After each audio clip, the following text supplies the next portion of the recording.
আল্লাহ বলবে এটা তোর আমল না, ও বলবে না আমার না। আল্লাহ বলবে আমি যদি প্রমাণ করিয়ে দিতে পারি এটা তোরই আমল নামা, কি হবে?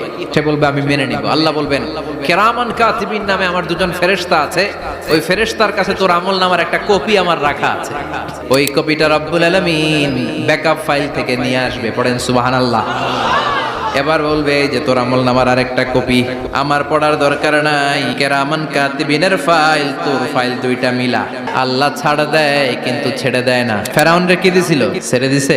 এরপরে বলবে আল্লাহ আমি করি নাই, কারণ মিছা কথা কয়ে যদি পার পাওয়া যায় লস কি তাতে? বলবে আল্লাহ আমি করি নাই। আল্লাহ বলবে আমার কাছে আরো প্রমাণ আছে, তোর মাথাটা উপরের দিকে কর, এরকম কর। আল্লাহ বলবে তোর এইখানে একটা ছোট্ট লকেট, সিম কার্ড, ডিজিটাল লকেট আমি প্রত্যেকের গলায় দিয়ে দিয়েছি। তুই দুনিয়াতে যা বলেছিস, যা করেছিস সবকিছু এই ডিজিটাল লকেট আমি তুলে দিয়েছি। ওইখান থেকে আল্লাহ প্রিন্ট আউট করে আরেকটা আমলনামা বের করবেন। এবার বলবে তিনটা মিলা।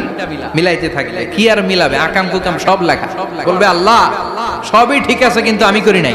আল্লাহ বলবে এবার তোর মুখকে আমি আটকে দিলাম। এবার ওর ঠোঁট বন্ধ হয়ে যাবে, মুখ দিয়ে আওয়াজ নাই। ওর হাত বলবে আল্লাহ এই হাত দিয়ে অন্ধকার রাতে আমি একজনকে মেরেছি। এই পা বলবে এই পা দিয়ে আমি ওই জায়গায় অন্যায় কাজ করার জন্য গিয়েছি। সাক্ষী আছে না নাই?